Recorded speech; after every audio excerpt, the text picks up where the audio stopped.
देखो किसान भाइयों कितनी सख्त मिट्टी है ये, देखो।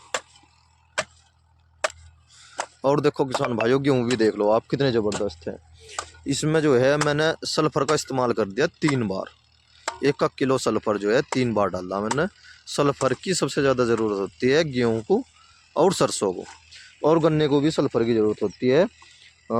सल्फर की ही हम सबसे ज़्यादा कटौती करते हैं। यार सल्फर तो आंखों में बढ़े उड़े, ये तो परेशान हो जाओ उससे किसान। हर है भी हकीकत बात यही। अगर हम ये सोचे भाई रामबाण के अंदर सल्फर आता है, देखो रामबाण के अंदर सल्फर आता है जरूर, पर वो लिखी तो रखा उसमें ऊपर भाई ये सल्फर है, लिख रखा ऊपर, उसमें है कितना वो तो राम जाने। देखो किसान भाइयों गेहूं देखो आप मेरे कितने अच्छे हैं। देखो मैं एक छोटी सी वीडियो बना रहा हूँ आज गेहूं की खेती पे।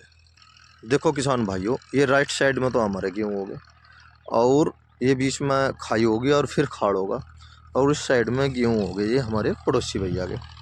देखो किसान भाइयों ये 1 दिन की बुआई है, बिल्कुल बिल्कुल सेम 1 दिन की बुआई है। मैं आपको पहले भी बताया था और आज भी बताता हूँ। किसान भाइयों जब भी हम कोई नई फसल बोते हैं, जैसे गेहूँ हुआ, ज्वार हुई, गन्ना हुआ, सबसे ज़्यादा जो फोकस रखना चाहिए वो बहती पर रखना चाहिए सबसे ज़्यादा। इसकी जो ज़मीन थी बिल्कुल सेम है हमारी, ये एक ही चक है, बस बीच में ये खाड़ आगा और कुछ नहीं है, ज़मीन एक ही है, वही सख्त ज़मीन है। किसान भाइयों उन्होंने रूटरी निकलवाई, और रूटरी निकलवाने के बाद अपना बीज पपेट दिया था, और बीज पपेटने के बाद रूटरी निकलवाया, और फिर ये अपना मड़ा लगा के चले गए। और उसके विपरीत मैंने किसान भाइयों देखो जो आपको सामने देख रहे हैं ना, वाकई में गेहूँ है बिल्कुल काले हो रहे। देखो इधर तो पीलापन दिख रहा होगा आपको, और ये देखो सामने ये तो पीले पीले से दिख रहे, और इधर तो आपको भी काले दिख रहे होंगे। किसान भाइयों मैंने देखो किसान भाइयों इसमें मैंने सबसे पहले रूटरी निकलवाई, 2 बार रूटरी निकली। निकलने के बाद मैंने फिर इसमें टीलर निकाला 2 बार। किसान भाइयों जैसे चारों तरफ जैसे खेत थोड़े से ऊंचे हो जा, रूटरी वाले जो होते हैं थोड़ा सा उठा ले, रूटरी से धोरे ऊंचे हो जा, मैंने फावड़ों की मदद से वे सारे के सारे अंदर भगाई। फिर ट्रैक्टर के टीलर के बीच में मड़ा दे के, जो ज़्यादा मिट्टी थी खाई के नज़दीक नज़दीक और खाड़ के नज़दीक नज़दीक धोरे में हो जाती है, वो सारी की सारी मिट्टी मैंने अंदर करी। फिर मैंने उसके बाद वो फैला दी, अच्छी तरह से फैला दी, कोई दिक्कत नहीं, बिल्कुल समतल कर दिया खेत। किसान भाइयों मैंने फिर एक बार और टीलर निकाला, लोड फ्री करके, क्योंकि 2 बार तो मैंने खूब अच्छा लोड डाल दिया था, इसलिए लोड फ्री करके ज़्यादा देर नहीं लगी, धोरे धोरे में बहा दिया था मैंने, और एक बार अंदर भी ले आया। उसके बाद मैंने अच्छी तरह से बीज पपेट के, और किसान भाइयों रूटरी वाले भैया को मैंने फिर बुलाया, मगर भाई एक बार और आ जाओ आप। उसने फिर किसान भाइयों रूटरी निकाल दी, 3 बार होगी हमारी, 3 बार रूटरी हो गई थी, 3 बार टीलर हो गए थे। फिर मैंने अच्छी तरह से उस पर पाठा लगा दिया अच्छी तरह से। किसान भाइयों उसी की देन है आज, जो इसकी जड़ें होती है जो वे ग्रोथ करती है, अगर उसे ग्रोथ करने के लिए नीचे अगर ज़मीन सख्त मिल गई, वे ग्रोथ कैसे करेगी। एक नॉर्मली सी बात है, अगर नीचे सख्त ज़मीन मिलेगी वो ग्रोथ कैसे करेगी, वो रुक जाओगी। अगर हम उसे भुरभुरी ज़मीन दे देंगे, कम से कम मैंने 8 इंच, और मेरा टीलर जो है किसान भाइयों वो केवल 7 फाड़ी का है, क्योंकि मैंने उसमें से वो 9 फाड़ी का था, मैंने 2 उसमें से निकाल दिए थे। 265 मेरा ट्रैक्टर है, एक तो बहती बहुत अच्छी करे, एक 9 टीलर के उसमें एक सबसे बड़ी समस्या आ जाए, जब हम उसकी गहरी बहती करते हैं तो वो मिट्टी जो होती है वह एक तो टीलर चल के नहीं देता आगे वो बिल्कुल भी। एक दूसरी बात सबसे बड़ी बात यह है, एक मिट्टी भगानी शुरू कर दे ऊपर, और झुंडी, और जो पहली पुरानी कंची होती है वे भी टीलर के साथ साथ बार बार उतरना पड़ता है। इसीलिए मैंने एक काम करा, 9 खुरपों की जगह 60 खुरपे सेट करवा दिए उसी दूरी में उसी स्पेस में। देखो किसान भाई उसका मुझे इतना ज़्यादा लाभ मिलता है, एक तो मेरा टीलर ट्रैक्टर जो है उस टीलर को बिल्कुल लोड फ्री चलता है, ट्रैक्टर को कोई दिक्कत नहीं, और बहती भी गहरी होती है बहुत।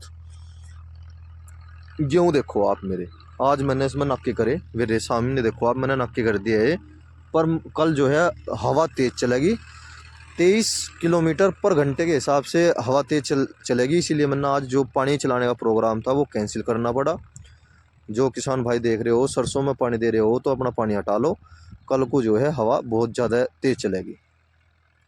गेहूं की बात आती है किसान भाइयों, बुआई के समय में मैंने इसमें एक तो पोटास लिया था, एक डाई ली थी, और यूरिया लिया था। यूरिया जरूर बुआई के समय यूरिया जरूर डाल लो, बुआई के समय यूरिया जरूर डाल लो। और किसान भाइयों मैंने जो बीज गिरा था इसमें, जो बीज रोपण करा था मैंने, 10 किलो पर बीघे के हिसाब से करा था मैंने। ज़्यादा बीज था मेरे पास, मैं उसे बचा के लेगा। अधिक बीज भी नुकसान का हो जाता है, फूस हो जा गेहूँ बिल्कुल। क्योंकि जो भी कुछ ब्यात से जो पैदावार होगी वह वही उत्पादन सबसे अधिक होगा। अगर हम ये सोचने लगे भाई चलो हम अपने खेत में कंची ज़्यादा डाल दें तो पैदावार ज़्यादा होगी, ऐसा नहीं होने का बिल्कुल भी। टुट्टी टुट्टी हो जाएगी सारे गन्ने की। एक सही अनुपात होता है। कुछ किसान 26 इंच पे बो के गन्ने को बहुत खुश है, कुछ किसान 28 पे बो के बहुत खुश है, कुछ 30 पे बो के ये कहते हैं कि भाई हमारे खेत में पैदावार अच्छी हुई। और जो 30, 31, 32 पे जाते हैं उनके सामने बस एक समस्या आ जा बंधाई के टाइम पे। अगर एक बंदा थोड़ी सी भी वो कर जा तो उसमें नुकसान हो जा, सिर बन जा गन्ने के। और इसी तरह मैं गेहूं का अनुपात बताता हूँ। गेहूं में भी किसान भाइयों बीज की मात्रा अधिक मत लो, 2 धड़ी काफ़ी हो जाती है। अगर नवंबर महीने में बो रहे हैं हम लास्ट में, और अगर हम दिसंबर के शुरुआत में बो रहे 2 धड़ी काफ़ी हो जाए। अगर हम इससे बाद में बो रहे दिसंबर के लास्ट में तो थोड़ा बीज की मात्रा बढ़ानी पड़ती है उस टाइम पे, क्योंकि ट्रिलिंग कम हो जा और जमाव में अगर कोई दिक्कत ना हो तो फिर थोड़ा बीज बढ़ा ले तो कोई दिक्कत नहीं होती। गेहूँ देखो आप कितने अच्छे हैं। मैं समय समय पर आपके इसमें यूट्यूब चैनल के माध्यम से मैं वीडियो डालता रहता हूँ, मैं दिखाता रहता हूँ कि मैंने अब जा अपने खेत में यह चीज़ लगाई। देखो किसान भाइयों, एक सबसे बड़ी चीज़ होती है, जब भी खेत में लगाओ ओरिजिनल चीज़ लगाओ, कभी भी लोकल ना लगाओ बिल्कुल भी। लोकल चीज़ जैसे एक रिजेंट आती है बायर की, काफ़ी अच्छी है वो, अल्ट्रा। एक रिजेंट दूसरी आ जाए, एक आवे अल्ट्रा। अल्ट्रा रिजेंट 0.6% में आती है, बहुत ही अच्छी रहती है वह रिजेंट।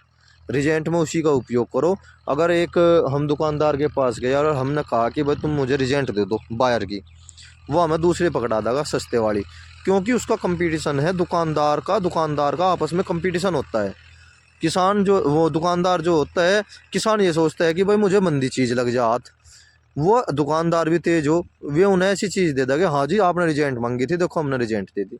रिजेंट अल्ट्रा लो, जब भी लो उसका रिजल्ट। और एक किसान भाइयों, खाद डालते टाइम देखो, जो मेरे पास लेबर है वे झारखंड की लेबर है। मैंने इसमें उन्हें कहा मगर भाई इसमें यूरिया डाल दो, ये दवाई डाल दो, जो भी खाद पानी जो भी उर्वरक था मेरे पास, मैंने उन्हें कहा हल्का हल्का डालियो। उन्होंने हल्का डाला। एक बार तो मैंने पूरब से पश्चिम डलवाया, फिर मैंने उत्तर से दक्षिण डलवाया। अगर कोई भी, अगर हम हो या कोई भी हो, अगर किसी काम को करने में या करने की शुरुआत कर रहे हैं, उसका सबसे बेस्ट तरीका यही है कि 2 बार हाथ काट लो, सबसे अच्छा है। ऐसे ही जैसे गेहूं की बुआई होती है, गेहूं की बुआई पर जिस पे बीज पपेटना नहीं आता भाई, 2 की जगह 3 बार पपेट दो, सबसे अच्छा। डाई है, डाई के साथ तो देखो 2 या 1 बार के में ही आदमी पपेट दें। बीज को जरूर 2 बार पूरब से पश्चिम और उत्तर से दक्षिण पपेटना चाहिए, जरूर 2 बार तो जरूर करना चाहिए। और हो सके तो 3 बार भी कर दो, कोई दिक्कत नहीं है अगर छोटा खेत है।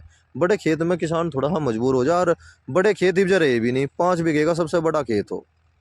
हमारे यहाँ पे ज़्यादा से ज़्यादा जो गेहूँ की बुआई होती है 5 बीघे का बड़ा खेत माना जा।